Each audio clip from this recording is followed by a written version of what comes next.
जय हिंद दोस्तों। GS focus आप सभी दोस्तों का स्वागत करता है। आज हम बात करेंगे उत्तर प्रदेश पुलिस का जो 4th शिफ्ट हुआ है उसमें जो केवल सामान्य अध्ययन के प्रश्न पत्र हैं उनके जो सटीक 100% एक्यूरेसी के साथ जो आंसर होंगे उनके ऊपर। तो चलिए बात करते हैं और देखते हैं फर्स्ट क्वेश्चन। तो यहाँ पे देखिए दोस्तों, मेरे पास एक पेपर है, इसमें फर्स्ट क्वेश्चन देखिए ध्यान से क्या है। उत्तर प्रदेश वित्तीय निगम निम्नलिखित में से किसके विकास के लिए वित्तीय सहायता प्रदान करने में महत्वपूर्ण भूमिका निभाता है। ये आपके प्रश्न पत्र में था, तो इसमें राइट आंसर है दोस्तों ऑप्शन नंबर ए, उद्योग में। ठीक है, तो याद रखिएगा। चलिए प्रश्न नंबर दूसरा देखिए, इसमें उत्तर प्रदेश का दुधवा राष्ट्रीय उद्यान निम्नलिखित में से किस जिले में स्थित है। तो दोस्तों ऑप्शन नंबर डी करेक्ट है, लखीमपुर खीरी में। चलिए प्रश्न नंबर पांचवा देखिए, इजराइल हमास संघर्ष के क्षेत्र से भारतीय नागरिकों को निकालने के लिए भारत द्वारा शुरू किया गया ऑपरेशन कौन सा है। तो दोस्तों इसमें राइट आंसर है operation Ajay, option number D. चलिए अगला प्रश्न देखते हैं, प्रश्न नंबर 3 देखेंगे। ठीक है, प्रश्न नंबर 3 देखिए, 2006 में संयुक्त राष्ट्र मानवाधिकार आयोग का नाम बदल दिया गया था दोस्तों। तो बदल के उसका नाम क्या किया गया है वही आपसे प्रश्न पूछा है। तो प्रश्न नंबर 3 का राइट आंसर है ऑप्शन नंबर सी, मानवतावादी परिषद। ठीक है, चलिए प्रश्न नंबर 4 देखिए, उत्तर प्रदेश में कुंभ मेला का उत्सव किन नदियों के संगम पर लगता है। तो दोस्तों इसमें राइट आंसर है option number D, Ganga Yamuna और पौराणिक सरस्वती के संगम पर, जो कहाँ पे है, इलाहाबाद के प्रयागराज में। ठीक है, तो प्रयाग अब उसका पूरा नाम हो चुका है, तो याद रखेंगे। प्रश्न नंबर 6 देखिए, हाल ही में अक्टूबर 2023 में भारत और किस पड़ोसी देश ने आर्थिक और प्रौद्योगिकी सहयोग समझौते ETCA की बातचीत फिर से शुरू की है। तो दोस्तों इसमें राइट आंसर है आपका ऑप्शन नंबर ए, श्रीलंका। चलिए प्रश्न नंबर 7 देखिए ध्यान से। प्रश्न नंबर 7 बिल्कुल इजी है, आपसे पूछा जा रहा है NIA का फुल फॉर्म क्या है। तो दोस्तों इसमें राइट आंसर है ऑप्शन नंबर ए, नेशनल इन्वेस्टिगेशन एजेंसी। चलिए अब देखेंगे हम अगले क्वेश्चंस। ठीक है, चलिए आते हैं हम अपने अगले प्रश्न पे।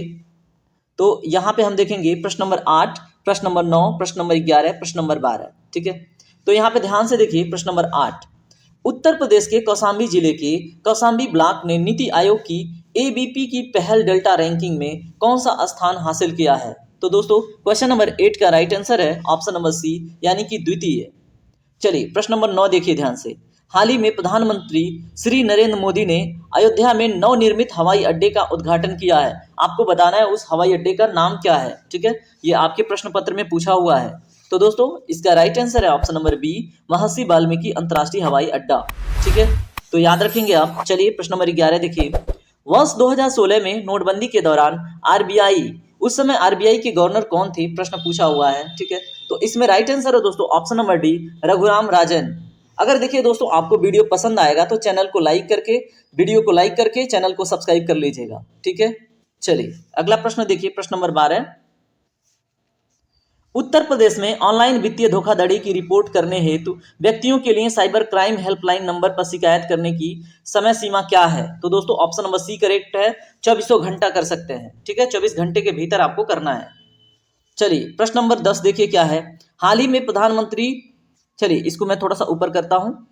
प्रश्न नंबर 10 देखिए, हाल ही में प्रधानमंत्री ने किसके और लक्षद्वीप के बीच में द्वीप समूह सबरीन ऑप्टिकल फाइबर कनेक्शन परियोजना की शुरुआत करके लक्षद्वीप में धीमी इंटरनेट गति को चुनौती को दूर करने का संकल्प लिया था दोस्तों। तो इसमें राइट आंसर है ऑप्शन नंबर सी, कोच्चि और लक्षद्वीप। ठीक है, चलिए प्रश्न नंबर 13 देखिए, केंद्रीय और राज्य करों के जटिल जाल की जगह GST कानून किस वर्ष लागू किया गया था। तो दोस्तों 1 जुलाई 2017, ऑप्शन नंबर डी करेक्ट होगा। चलिए प्रश्न नंबर 14 देखिए ध्यान से। प्रश्न नंबर 14 देखिए, इसमें क्या पूछ रहा है, ब्रिक्स 2024 के लिए किस देश की अध्यक्षता 1 जनवरी 2024 से प्रारंभ हो गई। तो दोस्तों राइट आंसर है ऑप्शन नंबर सी, रूस की। चलिए अब देखेंगे हम अगले पेज पे जो अगले हमारे इंपॉर्टेंट प्रश्न पूछ रखे हैं। ठीक है, तो चलिए बात करते हैं प्रश्न नंबर 15, 16, 19 और 20 पर।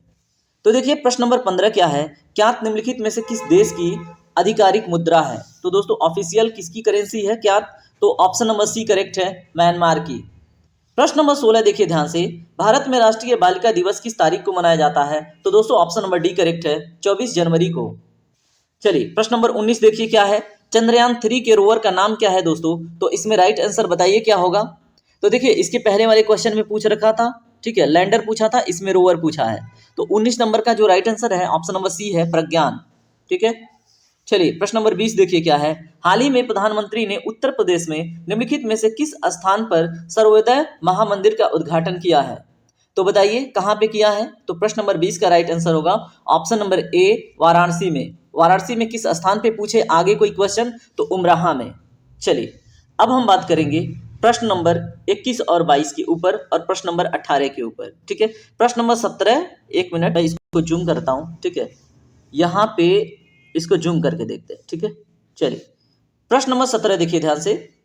हिंदी भाषा की सबसे लोकप्रिय रचनाओं में से एक मधुशाला किसकी लेखक है?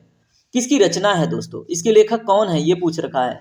तो ऑप्शन नंबर ए करेक्ट है, हरिवंश राय बच्चन। ठीक है, प्रश्न नंबर 21 देखिए क्या पूछा है। निम्नलिखित में से कौन सा भारत का सर्वोच्च सैन्य पुरस्कार है? तो दोस्तों इसमें राइट आंसर होगा आपका ऑप्शन नंबर ए यानी कि परमवीर चक्र। याद रखेंगे आप। चलिए प्रश्न नंबर 18 और 22 देखिए क्या पूछ रखा है। प्रश्न नंबर 18 में पूछा है हाल ही में किस क्रिकेटर ने खेलों में उत्कृष्ट प्रदर्शन के लिए 2023 में अर्जुन पुरस्कार जीता है? तो दोस्तों इसमें राइट आंसर हो जाता है option number A Mohammed Shami ने। चलिए प्रश्न नंबर 22 देखिए। मोबाइल एप्लीकेशन एम पासपोर्ट सेवा भारत के निम्नलिखित में से किस मंत्रालय द्वारा लॉन्च किया गया है? तो दोस्तों इसमें राइट आंसर है ऑप्शन नंबर बी विदेश मंत्रालय ने।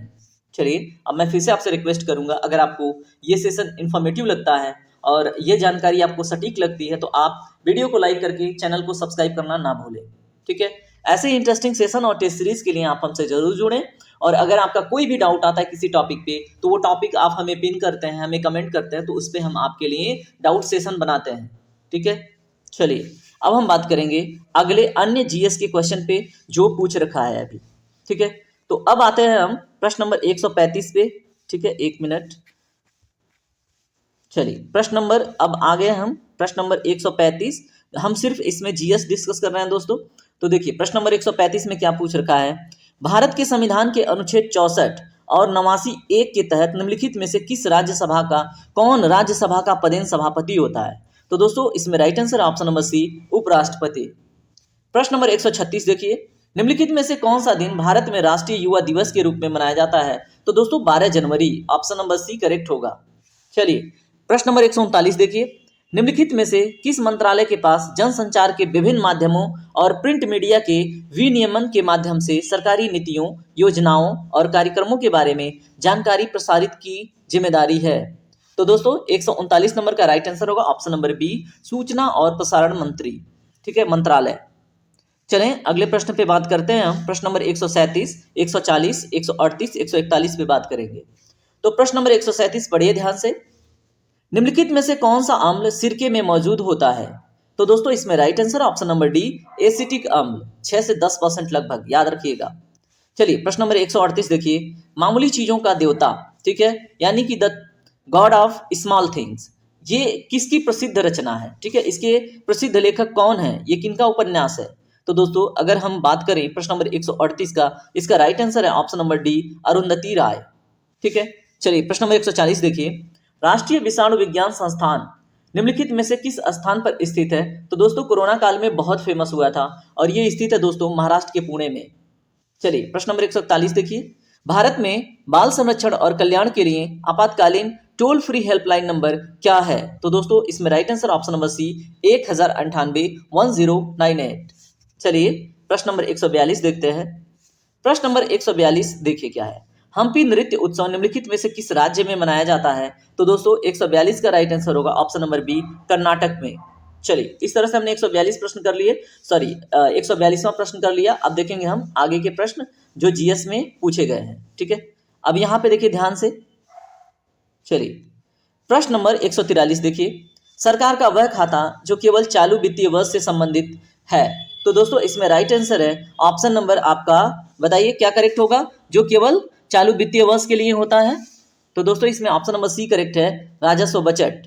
ठीक है, चलिए प्रश्न नंबर 144 देखिए। मथुरा के पास मठ के एक मंदिर में किन शासकों की विशाल मूर्तियां प्रतिस्थापित की पाई गई हैं? तो दोस्तों इसमें ऑप्शन नंबर बी करेक्ट होता है, यानी कि कुषाण। ठीक है, तो याद रखेंगे आप। चलिए अगला प्रश्न देखिए क्या पूछा है। निम्नलिखित में से भारत के किस बंदरगाह को अरब सागर की रानी के नाम से जाना जाता है? तो दोस्तों इसमें राइट आंसर क्या होगा, जल्दी से बताइए। इसका राइट आंसर होगा कोच्चि, यानी कि ऑप्शन नंबर सी करेक्ट होगा। चलिए प्रश्न नंबर 148 देखिए ध्यान से। वर्ष 2011 में भारत में जनगणना जो कार्य हुआ था ये कितने चरणों में संपन्न हुआ था? तो दोस्तों 2 चरणों में संपन्न हुआ था। एक 2010 में संपन्न हुआ और दूसरा चरण 2011 में संपन्न हुआ। चलिए अब अगले क्वेश्चन के पास चलते हैं। अगला क्वेश्चन देखिए ध्यान से क्या है। प्रश्न नंबर 145, 49, इसमें हम सारे क्वेश्चन कर लेंगे, ठीक है, इस पेज पे। तो दोस्तों देखिए, अब मैंने जैसे बोला कि अगर वीडियो इन्फॉर्मेशन आपको करेक्ट लगता है, आप विश्वास कर पाते हैं, तो आप वीडियो को लाइक कीजिएगा और चैनल को सब्सक्राइब करके जरूर जुड़िएगा। ये सारी बातें, ये सारे आंसर 100% करेक्ट है। चलिए 145 नंबर का प्रश्न देखिए। निम्नलिखित में से किस वायसराय ने ब्रिटिश शासन के दौरान बंगाल का विभाजन किया था? तो दोस्तों ऑप्शन नंबर सी करेक्ट है, लॉर्ड कर्जन ने। चलिए प्रश्न नंबर 146 देखिए। निम्नलिखित में से कौन उत्तर प्रदेश राज्य में सर्वोच्च रैंकिंग वाले पुलिस अधिकारी हैं? तो दोस्तों इसमें राइट आंसर है ऑप्शन डीजीपी, यानी कि क्या होगा, पुलिस महानिदेशक, ठीक है। तो जिन्होंने ऑप्शन नंबर डी करेक्ट किया है वो करेक्ट होगा। चलिए प्रश्न नंबर 149 देखिए। मोगाओ गुफाएं, जिन्हें हजारों बुद्धों की गुफाएं भी कहते हैं, वो किस देश में स्थित है दोस्तों? तो वो दोस्तों चीन में स्थित है, ठीक है, तो याद रखिएगा। चलिए प्रश्न नंबर 150 देखते हैं। प्रश्न नंबर 150 पढ़िए मेरे साथ। व्यावसायिक उपयोग के लिए सब्जियां, फूल और फल उगाना निम्नलिखित में से किसके नाम से जाना जाता है? तो दोस्तों इसमें ऑप्शन नंबर ए करेक्ट है, हॉर्टिकल्चर के नाम से जाना जाता है, ठीक है। तो इस तरह से आपने देखिए, यहाँ पे विटीकल्चर है अंगूर के उत्पादन के लिए, पीसीकल्चर है मछली के लिए, सेरीकल्चर है रेशम के लिए, तो हॉर्टिकल्चर इसमें राइट आंसर है। उम्मीद है आपको वीडियो पसंद आई होगी। अब मैं आपसे रिक्वेस्ट करूंगा, अगर आपको इन्फॉर्मेटिव लगती है वीडियो तो लाइक शेयर सब्सक्राइब करना ना भूलें। आपका दिन शुभ हो। टेक केयर, बाय बाय दोस्तों, ख्याल रखिए।